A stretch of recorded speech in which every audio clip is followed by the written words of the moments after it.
Hello class 10th, कैसे हैं आप लोग। ठीक है, आज चैप्टर शुरू करते हैं हम periodic classification of elements. Okay, तो actually periodic classification of elements की हमें क्यों ज़रूरत पड़ी। देखिए, इससे पहले अभी तक आप सीख चुके हो और मैंने पहले भी आपको बताया है कि लगभग 118 एलिमेंट्स इस समय प्रेजेंट हैं जो डिस्कवर्ड हो चुके हैं।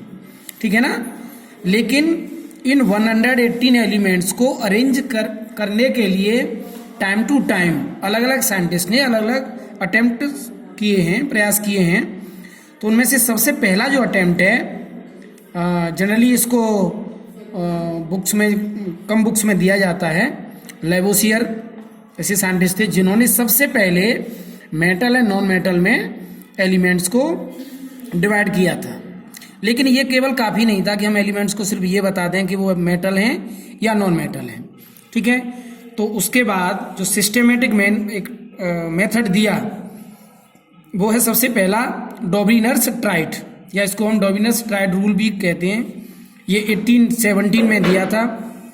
और डॉबिनर ट्राइड के बारे में ये थोड़ा आप जान लें कि ये जर्मन केमिस्ट थे और उन्होंने ही ये रूल दिया। तो उनका क्या क्या उनके पोस्टुलेट्स थे, क्या क्या उन्होंने इस अपने ट्राइड रूल में ये बातें बताई। सबसे पहले ये अरेंज एलिमेंट्स इन 3 ट्राइड्स, उन्होंने 3 ट्राइड बनाई, मीन्स 3-3 के ग्रुप बनाए। और in a triad elements are arranged in order of increasing atomic masses, और उन्होंने एलिमेंट्स को इंक्रीजिंग एटॉमिक मासेस के बेस पे रखा। ये भी आप याद कर लें, समझ लें कि केवल जो मॉडर्न क्लासिफिकेशन है वही केवल इंक्रीजिंग एटॉमिक नंबर पे है, बाकी सारे इंक्रीजिंग एटॉमिक मासेस पे हैं। ठीक है ना। अच्छा, सबसे मेन पॉइंट क्या था इनके ट्राइड रूल का कि atomic mass of middle element was almost the mean of atomic masses of first and third elements. आप इसे ऐसे कह सकते हैं जैसे मैथ्स में आप अर्थमेटिक प्रोग्रेशन पढ़ते हो, एपी पढ़ते हो, तो जो अर्थमेटिक मीन होता है तो फर्स्ट और थर्ड एलिमेंट्स का जो एटॉमिक मास था उसका मीन सेकंड एलिमेंट के एटॉमिक मास के इक्वल था। तो आइए हम एग्जांपल से इस चीज को समझते हैं। उन्होंने 3 ग्रुप बनाए। पहला एल्कली मेटल ग्रुप जिसमें लिथियम, सोडियम, पोटेशियम को रखा।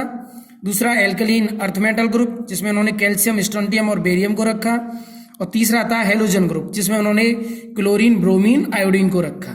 ठीक है, देखते हैं पहले एल्कली मेटल ग्रुप। सबसे पहले आप देखेंगे कि लिथियम का एटॉमिक मास 7 है, सोडियम का 23 है, पोटेशियम का 39 है। इट मीन्स तीनों ही इंक्रीजिंग एटॉमिक मासेस में है। यहाँ भी आप देखेंगे कैल्शियम का 40, स्ट्रोंटियम का 88, बेरियम का 137, तो ये भी इंक्रीजिंग एटॉमिक मासेस में है। यहाँ क्लोरीन 35.5, ब्रोमीन 80, आयोडीन 127, यहाँ भी ये इंक्रीजिंग एटॉमिक मासेस में है।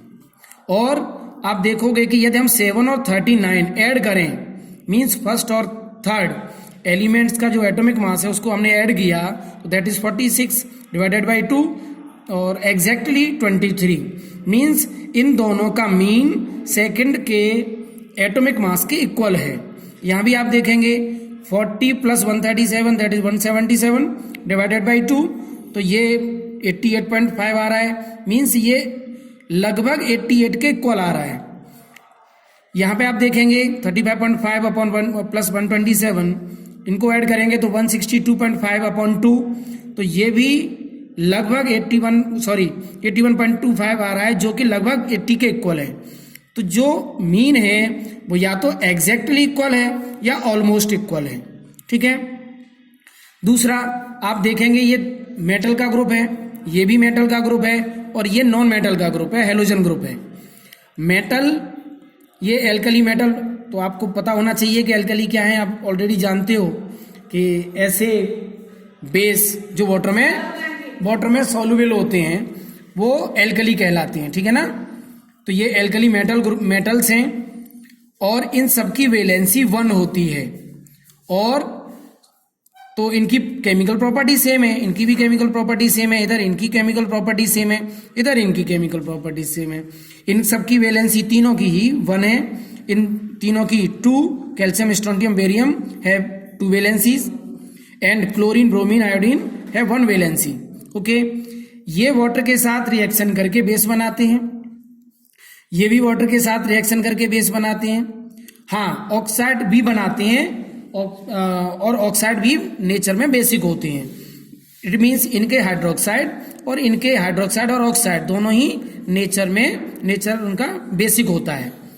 यहाँ पर क्लोरीन, ब्रोमीन और आयोडीन की यदि हम बात करें तो ये वाटर के साथ रिएक्शन करके एसिड्स बनाएंगे, एसिडिक ऑक्साइड बनाएंगे। इसका मतलब ये हुआ कि यदि हम इस ट्राइड की बात करें, tried means group of 3 elements, तो इनकी केमिकल प्रॉपर्टी सेम है, इसमें इन तीनों की केमिकल प्रॉपर्टी सेम है और इसमें इन तीनों की केमिकल प्रॉपर्टी सेम है। ओके, तो आई होप कि आपको ये अच्छे से समझ में आया होगा। अब हम बात करेंगे इसकी लिमिटेशंस की। तो लिमिटेशन बहुत इंपॉर्टेंट है, क्योंकि अक्सर बोर्ड का ये क्वेश्चन है और पूछा जाता है कि what is the limitation of Dobereiner's triad rule.